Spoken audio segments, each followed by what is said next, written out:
So, hey everyone, welcome back to the podcast. My name is Phil, and in today's episode, it's just a me talking to you episode where I'm going to share my thoughts around something that I bring up in training a lot. I've had some recent challenges to the opinion, so I just want to say what I believe, and it may be incorrect, but here we go. So, my statement I often make to challenge course facilitators is if the participant says they want to come down, your answer should always be yes, and you should lower them down from whatever point. I teach this at a level one level where I'm teaching people just to belay for the first time. I make that a part of the training. If anyone wants to come down, they can just say, and we will bring them down.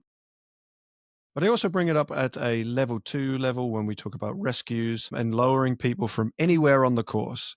So if it's a static course, we're on a fixed lanyard, they can be lowered from any point. They don't have to get off at the exits, the natural positions at which people can come down. And on a dynamic course, it's from wherever they are on the climb, be it the top of the ladder to the element cable, anywhere on that point. At any point, they can say they want to come down. So this is my point on it, and I'll get to the challenges or what folks have asked of me or points that people have made. People push back, and I respect it. And I actually would say and preface this by saying that if you disagree with this, that's completely valid, and you can reach out and we can chat and have some dialogue on it. This has just come from my experience, and this is also an evolving thing. So I may look back on this a few years from now and not agree, but this is my thought as it stands right now.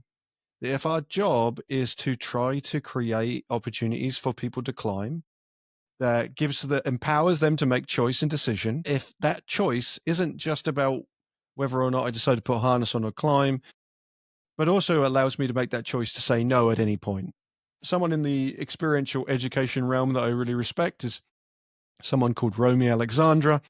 And she'd mentioned this to me, and I really constantly come back to it, that we need to mine the opposite experiences, not just celebrate the people who climbed all the way to the top of something, but those who advocated for themselves and said they wanted to come down. There's a couple of points to this. I'll get to it later, but they just stood out for me as I was saying this, that if you have a site where you put a cowbell or air horn at the tops of climbs, then consider taking those down. That would be my advice on this, because I think what it does is it gives a poor expectation about what success is in that program.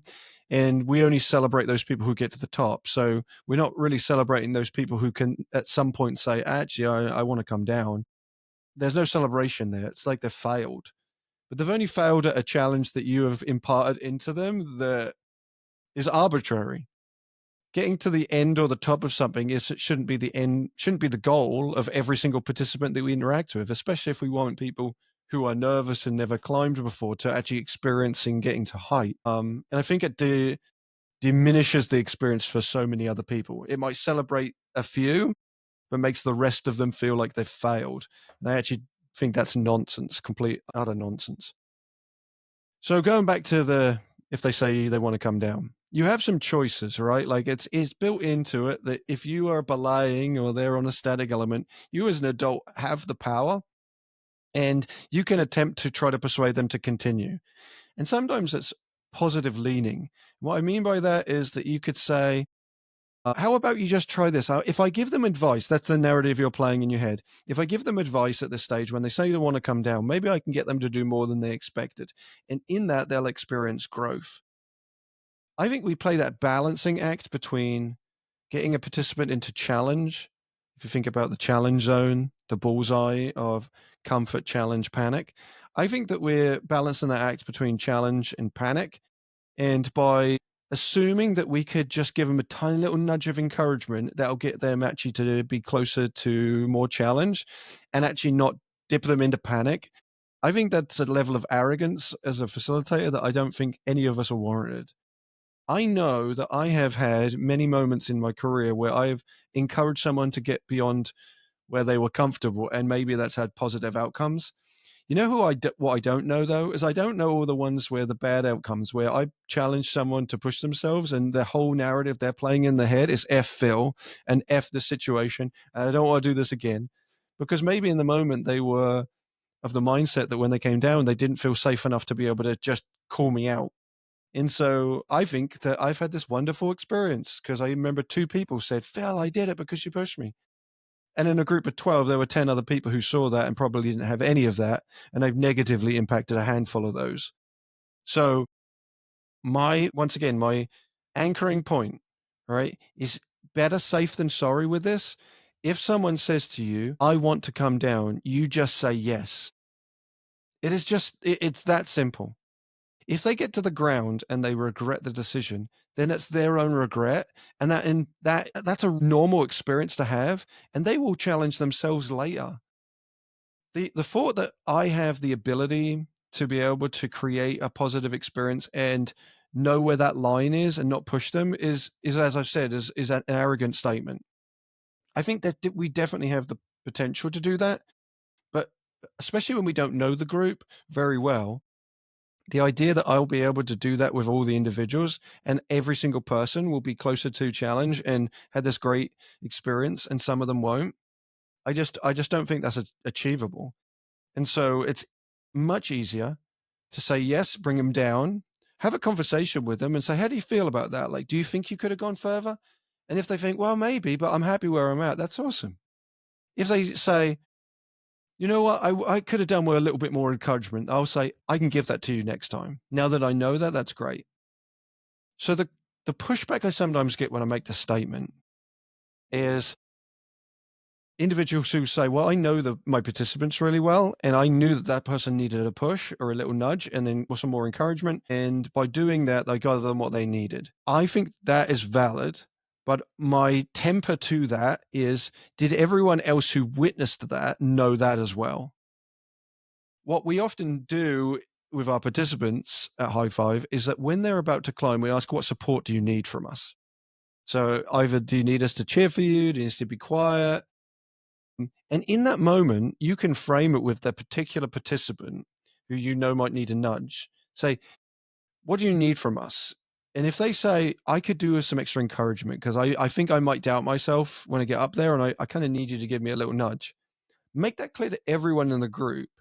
That seems much more reasonable than doing it when they're up in the air and then everybody else, though, just saw you negate their ask for coming down. Like, they said, "I want to come down." And essentially what everyone saw you say as the adult was, "No, no, no, you keep going." So it's not empowering if you take the choice away from them because you believe your experience and choice and decisions is better than theirs. It doesn't matter what age group.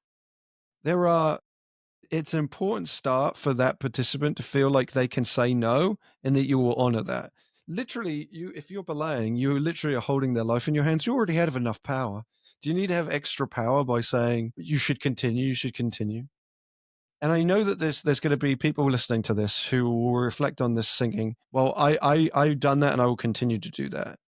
And I'm not playing a younger versus older mindset thing. There has absolutely been changes in the industry over the last decades. And the hope, though, is we just get to a point where we understand that we have so much power and control in a situation that we have to relent some of that. My outcomes for what the group is going to achieve are going to be very different to them than they are for me. And it's not about me. I'm belaying, I'm keeping them safe. And I also have to keep them emotionally safe. And if I'm going to do that, then I should honor what they say to me in the moment and just trust it. I would, even with my daughter who's up in the air, and I know her very, very well because I'm her dad. If she says she wants to come down when I'm on the course, I just say okay, and I bring her down.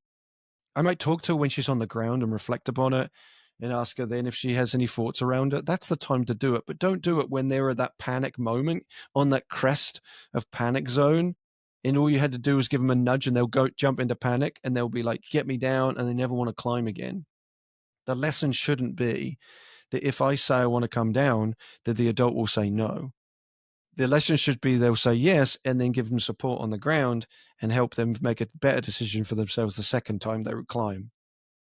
I also don't want facilitators because I hear this sometimes. Like, I just don't. They won't have time to do another one, so I'd rather they go. And that's a programmatic problem. That's not the fault of the participant. That's a program issue, and that needs to be resolved at a different point. If you're running out of time and not everyone gets to climb more than once, the program is flawed. And I know that you have, like, if you're a high school teacher or a teacher in a public school, you have the 42-minute blocks, and sometimes that can be challenging to fill. But you have repetition with those students more than likely. You won't see them once, and that's the only time.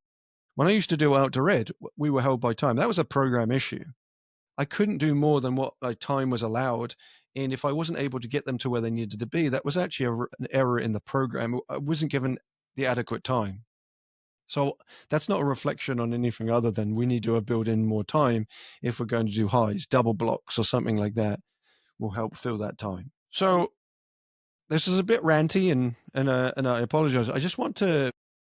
I want to challenge this. I want people to challenge the things that maybe they've done for a long time. I will look back on this and challenge it. And once again, you can challenge me on this. I don't necessarily think that my mindset here will ultimately end up changing, because I do honestly feel like the best opportunity for that participant to be able to push themselves, challenge themselves, is for us to give them the pure choice of being able to come down when they want to come down. The program shouldn't limit, the activity shouldn't limit it.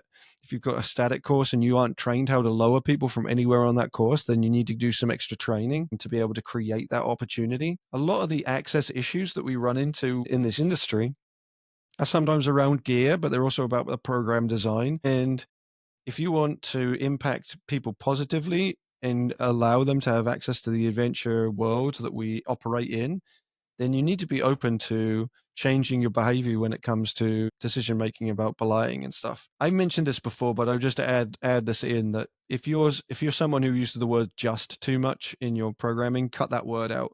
And I mean that with climbing in terms of, like, just put your right hand there, just put your left hand there. Too many assumptions made. And my last point on climbing walls or climbing towers: don't have there be an easy, medium, hard wall. It's all subjective, right? The difficulty levels. For us, we just call it mild, medium, spicy. So everyone has their own spice tolerance, and some will be different for different people. But it's a subjective experience, climbing and going to height and all of these things. And so what we shouldn't do as the facilitator, we shouldn't front load the experience by saying it is a challenge for me to do that, therefore it's a challenge for everybody else to do that. It's a challenge for people just to even get there. As Tom Leahy puts in his book, we have to build people's comfort zones before we ask them to step out of them. And we're certainly not going to build them by asking people to climb, and when they say we want to come down, saying no or some variation of it, even if it's positively leaning. Are you sure? That I hear that a lot too. And when people say, are you sure? Guess what? There's an implied response to that, is that I'm implying they're wrong. I want to come down. Are you sure? Implies that they are wrong in wanting to come down. Just words matter.